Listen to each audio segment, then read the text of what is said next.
just by taking a simple pill, it's real, and it may soon be possible for humans. Doctors finding a compound in red wine that could slow the aging process. So how does it work? Joining us now, Fox News medical contributor Dr. Jennifer Ashen. Good morning, Doc. Good morning, Megan. All right, so we knew that red wine was good for us. They told us that many times, good for your heart, etc. But it can slow the aging process. It can add years to your life. Right, so this is potentially really exciting if you think about it. I mean, some people might not want to extend their life by 20 years into old age, but most people probably would. And what this has to do with is the so-called French paradox, which is the theory or the question that scientists have been looking at now for almost 20 years as to why French people who consume relatively high amounts of red wine and a diet that's high in fat have a lower incidence of heart disease than, say, we do in this country. And they found that the miracle compound is something called Resveratrol, which is found in grapes, the skins of grapes actually, and found in high quantities in red wine. And now, of course, it's only a matter of time until scientists have been able to put that into pill form. They've already studied it in animals, so it's only a matter of time until it comes to us. And that's the deal. So inspired by that French paradox, these doctors got together and started studying to see, well, eventually they started studying resveratrol, and they found that this compound in red wine is so healthy for you that it literally can expand your lifespan 20 years or more, and not just any 20 years, but healthy years. It postpones disease. That's right. However,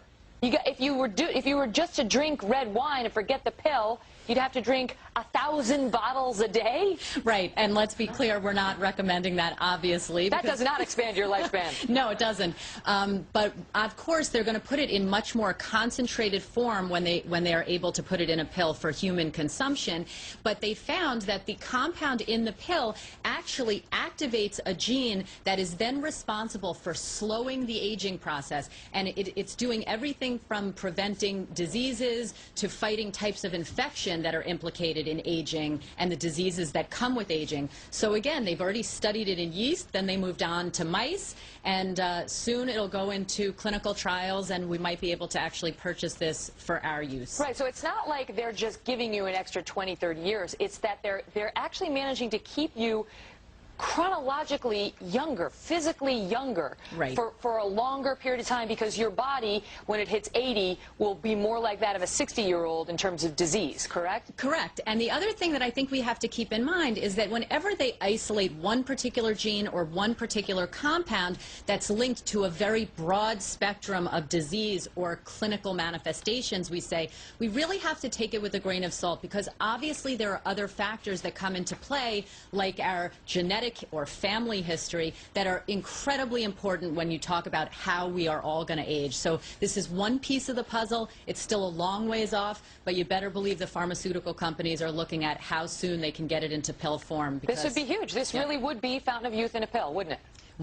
As I said, one piece of the puzzle, but a very, very important one. It's really incredible that it's working on the mice. Yeah. And they're saying that right now the only thing that exists that's anything like it are these extreme calorie restriction diets that some people go on to try to prolong their lifespans. That works as well. But absolutely. if you want to eat, go ahead and do that and wait for the pill. Well, remember, I always say if something sounds too good to be true, sometimes it can be. And the other interesting thing we can't forget is that, you know, the French are kind of known for their joie de vivre, or love of living. And, you know, part of what you enjoy when you sip a glass of red wine with your friends is the whole social interaction. So we don't want to lose track of that. We want to keep our minds and our social lives as healthy as our cells inside our body. Good call. Plus, if we can get 4 months of vacation a year like they have, I'm sure we're going to be really happy. Can't hurt. Dr. Jennifer Ashen, thank you so much.